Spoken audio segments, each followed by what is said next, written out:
Entonces recibamos con un muy fuerte aplauso al presidente de Conindustria, Juan Pablo Olalteaga.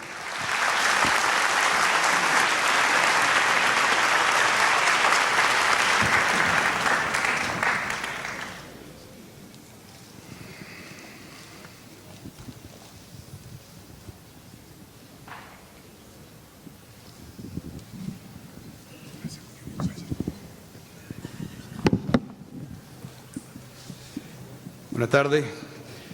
Quedará este año 2016 impreso en la memoria colectiva venezolana como el peor año de la historia contemporánea, o es que tenemos años aún peores por adelante. Los venezolanos se nos ha ido escurriendo las posibilidades de mirar al futuro y pensar que podemos estar mejor. Ya son 17 años de destrucción institucional, de pérdida de derechos, de aceptar abusos, de empobrecimiento estructural y real. Pero son 35 años desde que dejamos de tener crecimiento sostenido, desde que dejamos de ahorrar en moneda local, desde que la seguridad, tanto personal como jurídica, la podemos conseguir solamente cuando salimos de Venezuela. Es que somos una sociedad moralmente quebrada. Es que estamos condenados a una cosmovisión de mediocridad, de improvisación, de irrespeto y de conformismo. Somos todos así. Es que somos incapaces de reorganizarnos, de reinventarnos, de ponernos de acuerdo sobre reglas colectivas que después nos sintamos obligados a respetar. ¿Cómo hemos podido llegar tan abajo? De ser la economía número 20 del planeta en los años 60, hoy somos un país con 82% de pobreza, de familias fragmentadas por la emigración. Los que se van muchas veces no regresan. Yo soy hijo de inmigrantes. Mi padre vino a Venezuela pensando en regresar a su tierra. Sin embargo, nunca regresó y sus cenizas las esparcí en el mar venezolano y no en el mar que lo vio nacer. Estamos condenados a que nuestros hijos y nuestros nietos nazcan y pertenezcan en otras latitudes. ¿Cuál es el resultado de la revolución chavista? Cuando se levanta la mirada y se otea el horizonte, lo único que se capta es ruinas y destrucción, física y social. La realidad que vivimos hoy es insostenible si se pretende tener un país que satisfaga las necesidades materiales de los ciudadanos. La sociedad exige con desesperación un cambio radical de rumbo. Lo que sí es cierto es que somos una sociedad políticamente secuestrada. Según Bernard Crick, la política es el arte de consensuar para vivir. Crick señala que la política, para ser un sistema de gobierno posible, requiere de la tolerancia y de la diversidad, y añade que si un gobierno no se sirve de la política, éste se verá impedido de gobernar, salvo que esté dispuesto a aplicar métodos coercitivos y a vivir atemorizado por desconocer los intereses de los gobernados. Esto se escribió hace 50 años, sin embargo es una nítida foto de nuestra realidad actual. La esencia de la política es la capacidad de los líderes para impulsar su visión a través de una combinación de legitimidad, negociación, carisma, ideas y organización. Y simultáneamente, dentro de este gris entorno, veo unos venezolanos inteligentes, preparados, experimentados, éticos y dispuestos. Nuestros invitados de hoy, que han expuesto ante ustedes sus opiniones, son una muestra que hace honor de experiencia, de análisis, de visión de rumbo, de experticia para su aplicación, cualidades y actitudes cívicas, aquí o en cualquier otro país. Los retos para reconstruir el país son gigantescos y requieren la participación de todos los sectores, todos los subsectores, todos los gerentes, todos los trabajadores, todos los estudiantes, profesores, sociólogos, periodistas, economistas y consumidores, todos. Cabe que cada uno de nosotros aquí presente se pregunte ahora, ¿qué voy a hacer yo para transformar nuestro país en aquel con el cual soñamos? ¿Cómo puedo yo contribuir desde mi posición? ¿Qué parte de ese intenso trabajo me corresponde a mí? Sin empresarios no tenemos futuro posible, pero sin gerentes y sin trabajadores destacándose en sus funciones, tampoco. Entendamos definitivamente que el país que queremos es todo lo contrario a lo que tenemos hoy. En ese país, el Estado y dentro del Estado el Gobierno se deben a la sociedad. No es al revés. No es como lo percibe el madurista, el uso del gobernado para beneficio del gobernante. Que el Estado rinda cuentas a la sociedad pasa a ser una exigencia de cada uno de nosotros. Hemos pasado por un proceso de decadencia política que nos devuelve a ser una sociedad con un estado de desarrollo más bajo, en el cual hay que volver a comenzar prácticamente desde cero la creación de acuerdos institucionales y de legitimación, sin los cuales no hay desarrollo posible.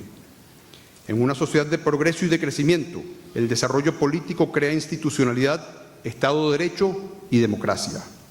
La democracia se sustenta sobre una sociedad fuerte y cohesionada, capaz de imponer control y contrapeso al Estado. Francis Fukuyama, en su libro Los orígenes del orden político, establece que una definición fundamental de la libertad humana es la habilidad de las personas para gobernarse a sí mismas, esto es, evitar la subordinación a personas que juzgan como menos valiosas. El liderazgo político emerge inicialmente porque miembros de una comunidad admiran a un individuo cuyo coraje, sabiduría o su habilidad para dirimir disputas de manera justa es superior a los demás. Así, si la política es la lucha por el liderazgo, también es la historia de los seguidores y de la disposición de una gran masa de personas de concederle a los líderes un estatus más alto que el que se asignan a sí mismos, por ende subordinándose a estos líderes. En una comunidad cohesionada y por ende exitosa, esta subordinación es voluntaria y basada en la percepción del derecho del líder a gobernar, generándose así su legitimidad. Dice Fukuyama que si bien la democracia liberal es la forma más legítima de gobierno hoy, esta legitimidad estará condicionada a su desempeño. Sobre estos conceptos le decimos al presidente Maduro, cuyas respuestas escatológicas nos avergüenzan, que los industriales venezolanos somos diferentes. Creemos, practicamos y exigimos libertad, justicia imparcial, respeto por las reglas y tolerancia, como principios para la convivencia, la planificación y el desarrollo de nuestro pueblo. En los años 2000 se ha buscado dividirnos sobre la base de criterios caducos, propios de lo que era la vida en los años 1800. Izquierda y derecha no son criterios de división arcaicos. Burguesía, aristocracia y proletariado carecen de sentido cuando es la empresa privada la que ha demostrado ser la primera generadora de prosperidad. Los empresarios no somos socialistas. Surgimos como consecuencia de invertir en áreas donde hay oportunidades, donde podemos satisfacer necesidades por medio de nuestro esfuerzo y nuestro ingenio. Buscamos la renta, asumimos la competencia como mecanismo de exigir creatividad, creemos que los precios son el elemento que define las oportunidades, pero también creemos en hacer crecer a aquellos que están con nosotros, nuestros colaboradores, no por filantropía, no como quien le tiende la mano a un pobre, sino como mecanismo de superación profesional y social. Entrenamos, capacitamos y ofrecemos oportunidades a muchos que a su vez crecen sumándose a ser nuevos empresarios y a su vez generando nuevas oportunidades. En esto sostenemos colegios, institutos tecnológicos, institutos de investigación, universidades y expandimos el saber. No estamos con el criterio maltusiano de suma cero, es decir, tú solo puedes ganar lo que yo pierdo, sino con el cual juzga el madurista, sino con el criterio moderno de ganar, ganar. Con Industria, como representación de los empresarios industriales, se para firme en la defensa de las virtudes éticas, como la honestidad, el respeto que damos y que exigimos, el trabajo, la educación como medio de superación, y decimos, somos y representamos gente correcta, trabajadores, gerentes y empresarios, y eso nos distingue. Los industriales sí tenemos una visión de país. Es una visión compartida con los integrantes de este Congreso, pero también la hemos compartido con trabajadores, con estudiantes, con científicos, con formadores de opinión, con economistas, en fin. Y esa visión es una de un venezolano vestido, con un empleo digno, tal como define dignidad la Organización Internacional del Trabajo. Que le posibilite tener techo propio, que le permita tener la despensa abastecida, educar a sus hijos en buenos colegios, cuyo futuro dependa solamente de su esfuerzo y de su sana ambición, y cuyo entorno de posibilidades le nutra el alma. La industria es generadora de clase media. En Conindustria hemos trabajado y transformado esa visión en propuestas concretas de políticas públicas. Estas políticas públicas para la prosperidad operan únicamente en un entorno de libertades, libre mercado y libre empresa, dentro de un marco de respeto a la propiedad y dentro de un marco de respeto e igualdad ante la ley. Los tiempos de sufrimiento por los cuales estamos pasando habrán sido inútiles si no extraemos las lecciones correctas. ¿Cuáles son las lecciones correctas que hemos de haber aprendido? Que nuestro futuro está en nuestras manos. Si no asumimos el liderazgo e influencia, otro lo hará por nosotros e impondrá su criterio como ya nos ha pasado. Que los valores sobre los cuales descansa una sociedad deben ser practicados por todos y salvaguardados por todos. No puedo quejarme del abuso si yo abuso o si soy indiferente cuando otro está siendo abusado. No puedo quejarme del irrespeto si yo no respeto o si soy indiferente cuando otro está siendo irrespetado. En esto, todos y cada uno de nosotros tiene una parte. Que la institucionalidad nacional tiene como razón de ser nuestra sana convivencia y hay que defenderla. Es la institucionalidad la que activa los contrapesos para la estabilidad y para blindarlos de la dictadura. Que las instituciones públicas y la política debe ser arena de personas de demostrada probidad. Que los delincuentes, tanto los comunes como los de cuello blanco, deben ser señalados y excluidos. Que siendo Venezuela un país petrolero en un mundo que se encamina a que el petróleo vaya perdiendo peso, estamos obligados a no repetir los errores del pasado. ¿Qué errores hemos cometido? Hemos echado por la borda todo tipo de planificación sensata y enloquecemos cada vez que sube el precio del petróleo para luego llorar y morir cada vez que baja. La expansión de precios de la última década entre el 2004 y el 2014 la perdimos miserablemente entre una tasa de cambio sobrevaluada que destruyó nuestra industria manufacturera y una regaladera que prostituyó dentro y fuera de nuestras fronteras. Y si hoy volviese a subir el precio del petróleo, cosa que todos deseamos en menor o mayor intensidad, ¿estamos preparados para mantener la tasa de cambio de mercado que la industria requiere para ser competitiva? ¿Cómo? Si no hemos creado los mecanismos institucionales para mantener los excedentes en fondos fuera de la economía. ¿Cómo? Si ni siquiera tenemos un Banco Central independiente para que la política monetaria no dependa de Miraflores. Si no comprendemos la importancia de estas dos acciones, verdaderamente no hemos aprendido nada. Uno de los criterios de Samuel Huntington para que se genere desarrollo institucional autónomo es que ninguna organización puede ser autónoma si no tiene poder de designación de sus propios integrantes. En la Iglesia Católica esto se vino a conocer como la controversia sobre la investidura y se resolvió tras el Concordato de Worms en el año 1122, cuando el papado pasa a ser el único e indiscutible jefe de la Iglesia, no removible por rey alguno y con capacidad para incluir o excluir obispos con la sola asesoría del Colegio de Cardenales. En Venezuela, en pleno siglo XXI, casi 900 años después, hemos devuelto el reloj a la Edad Media, cuando permitimos que la rama ejecutiva del gobierno, es decir, Miraflores, domine y usurpe funciones de otras instituciones que deben ser autónomas. No estoy hablando solamente de la Asamblea Nacional o del Tribunal Supremo. Hablo del Banco Central. Entre el año 1958, tras la caída de la dictadura de Pérez Jiménez y hoy, ¿cuántos años de autonomía ha tenido el Banco Central? Los integrantes del directorio de nuestro Banco Central han sido elegidos por competencia técnica o por lealtad partidista. Repito, si no hemos aprendido esto, no hemos aprendido nada. Es la oportunidad no de reparar el país que tenemos, sino de crear un país nuevo. ¿Cómo es ese país que queremos? Creo que vale la pena arrancar definiendo quiénes somos. Los venezolanos somos una sociedad multirracial, sin problemas religiosos o sociales, más allá de lo que el gobierno trata de inventar.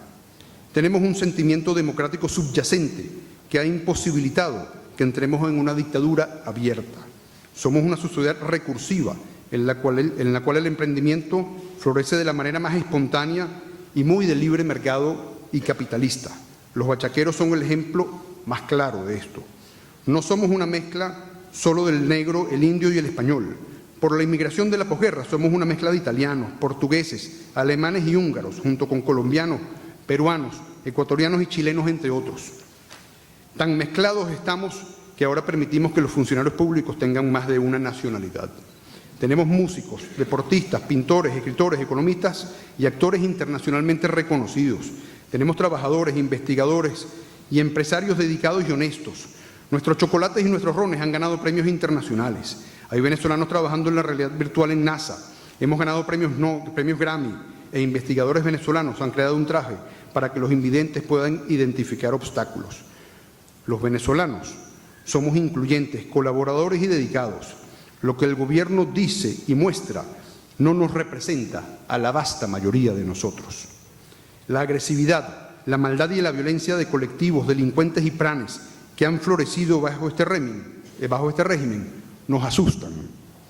La corrupción y el robo de algunos funcionarios públicos y boliburgueses nos escandaliza a la gran mayoría de nosotros y los percibimos como la minoría oscura de la sociedad. En ese país nuevo que queremos, debemos construir la institucionalidad que es la que va a sostener el Estado de Derecho y la economía de libertades.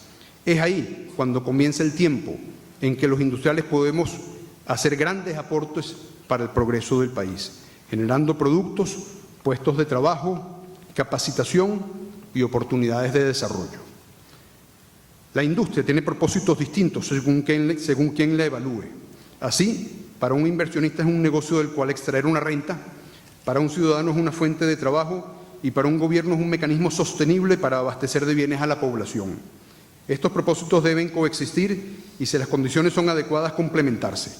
Un inversionista cuyo negocio o industria prospera genera crecimiento socioeconómico para su comunidad y su país, generándose más puestos de trabajo e impuestos con los cuales construir infraestructura, lo cual a su vez genera nuevas posibilidades de inversión.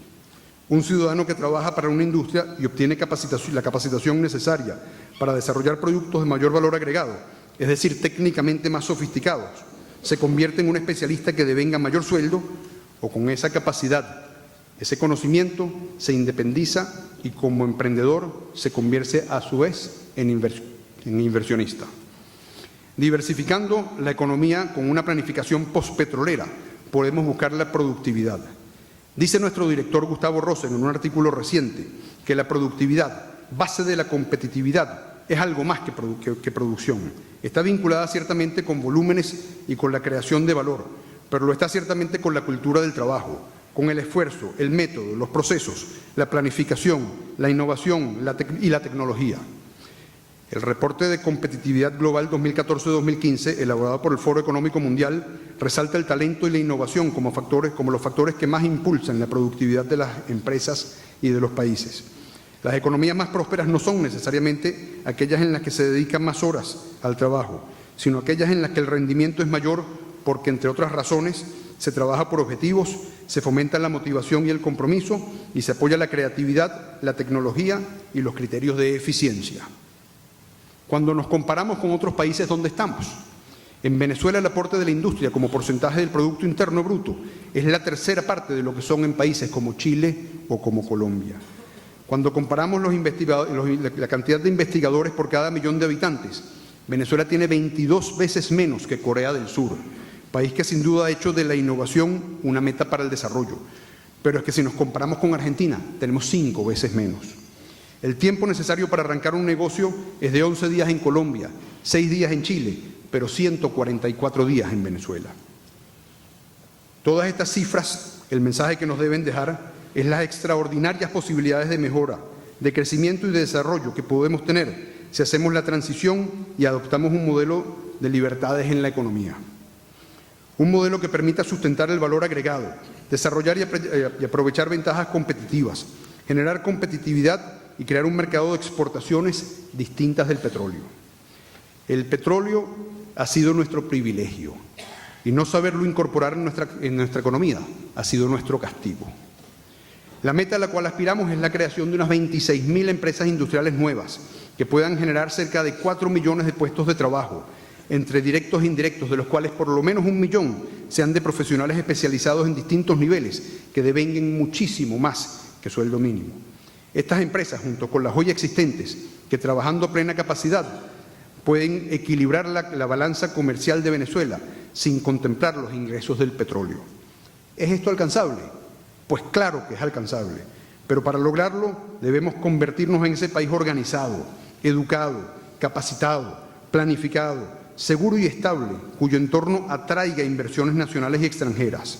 Ese país está dentro de nuestro alcance. Se me acaba el tiempo.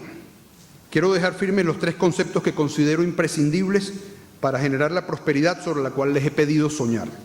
Estos 3 conceptos son Estado de Derecho, libertad económica e industrialización. Conceptos estos que son privilegios de la libertad política. Libertad es un tema del cual hablamos mucho en esta Venezuela cuestionable de hoy. Por eso quiero terminar con una frase de Pericles. Seguro que todos ustedes la conocen.